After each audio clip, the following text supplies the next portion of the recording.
Hey guys, this is John from US Dash Camera. Today I got a review on a wireless IP camera. So this is obviously for your home, and I did want to branch out and start testing some home security cameras because I thought it'd be pretty cool to try something a little different than just the normal dash cameras. So of course this seems right up my alley. Now DBPower was nice enough to send me this for review. So this is a pretty affordable camera. It's currently about $59 on Amazon, and it's got decent specs.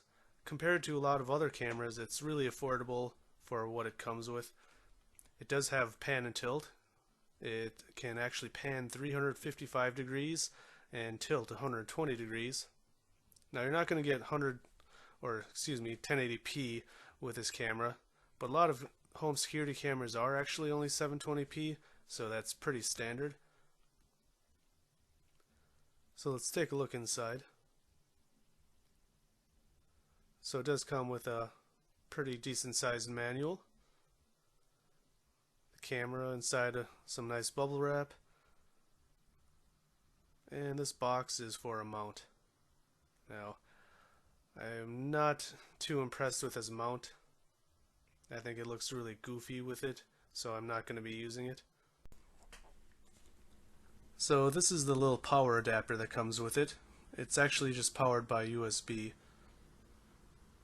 That small little bag is actually an alarm adapter. You can actually hook this up to an external alarm device. I do not have anything like that, so I won't be able to test that feature. So it sort of looks like E.T. or the white robot from Wall-E. So on the back you'll see there's an Ethernet port, a micro SD slot, the alarm input, and the power input.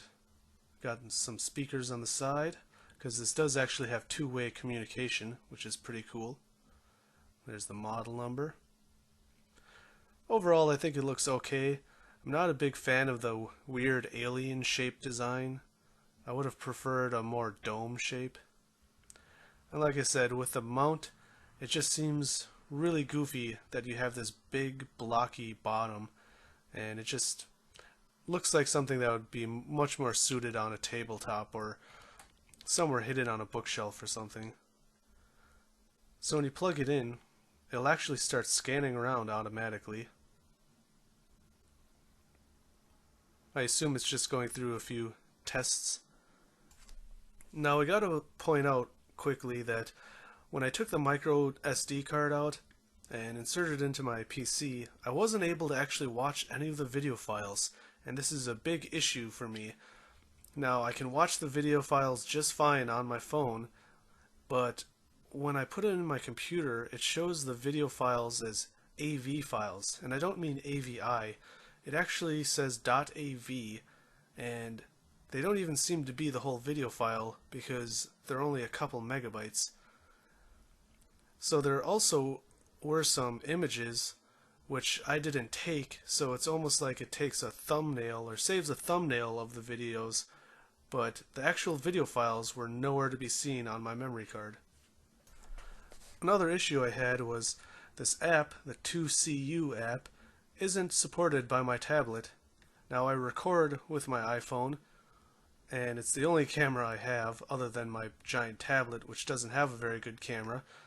And I actually got this tablet to use iOS and Android apps, or just the Android apps on it, to demonstrate apps, but it's not supported on the Note 10.1.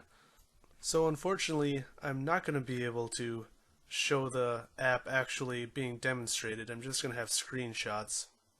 And I'm not even going to be able to show video, which is really unfortunate because that is obviously something you guys are going to want to see, but I can't figure out how to do it, and I've Googled it, cannot figure out how I'm supposed to get these video files on my PC. They only seem to work while I'm watching them on the app. I went through all of the Amazon reviews, and not a single person mentioned watching the video files on their PC. None of them even mentioned, other than that the quality was decent, that they watched any of their videos. So I'm not sure if everyone's only been using it on their phone or their tablet, but as far as I can find, there's no documentation or any support on how to actually get these videos to your PC. You also can't transfer it to your phone, because I tried that. So on the bright side, setting this camera up is pretty easy.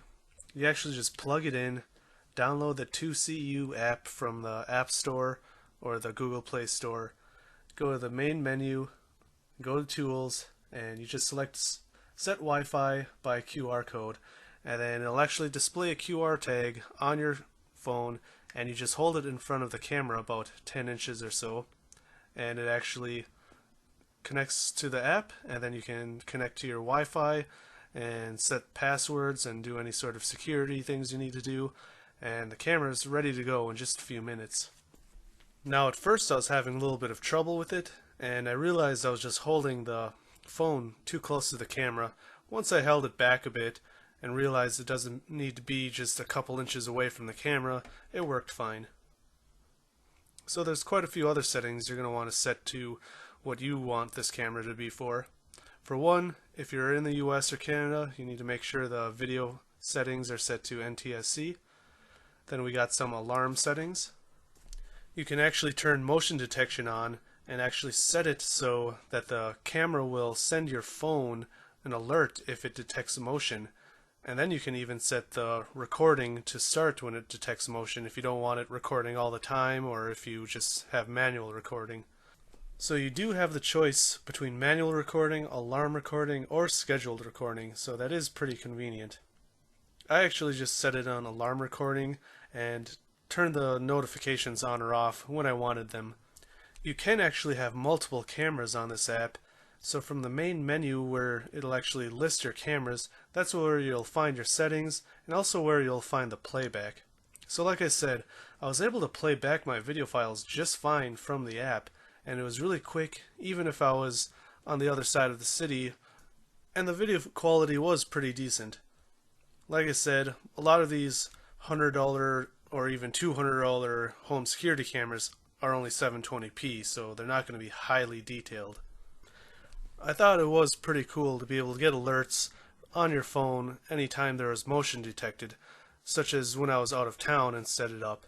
So I am going to have some screenshots from when I did this, and you can see here I actually left my door open, and our cat happened to come in to my room several times, and even with the night vision quality or the night quality, it is detailed enough where you'd be able to make out what's happening.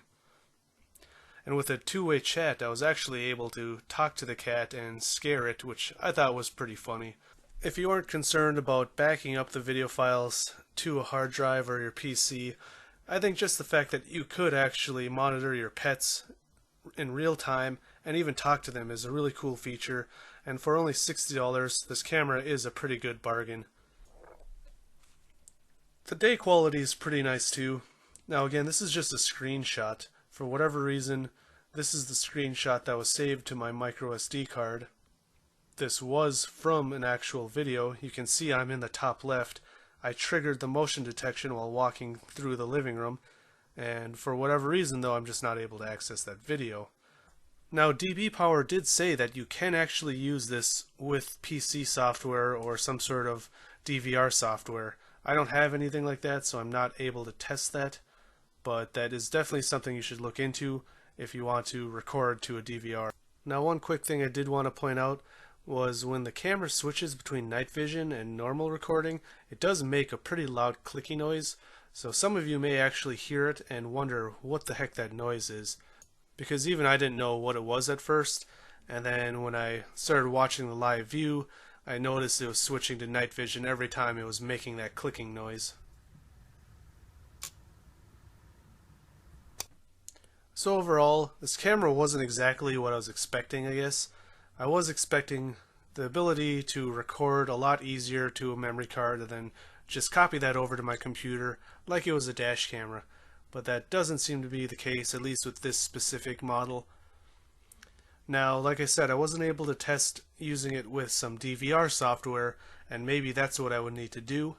In the future, I do want to actually test different cameras, and I am looking into getting some DVR software and setting up a small, cheap PC or DVR and testing a wider range of home security cameras. Now, if you're just looking for a camera to do live surveillance, I think this is a great option. Like I said, the price is really affordable, only $60, a lot cheaper than most of its competitors, especially the big name brand ones that you see at Best Buy. So if you can live with the shortcomings, I think this is a good option. And if you can't live with these shortcomings I've listed, then it's still a potential good camera. You just have to look into getting DVR software and setting up a DVR at your house somewhere also. I'd like to thank DBPower for sending this out to me for review. As usual, I'll provide a link down below to where you can purchase this from an Amazon affiliate link. If you like this video, I'd appreciate it if you hit like and subscribe. If you don't like this video, you can go ahead and hit that thumbs down. Comment down below how I can improve my videos. As usual, drive safe, thanks for watching, and I'll see you next time.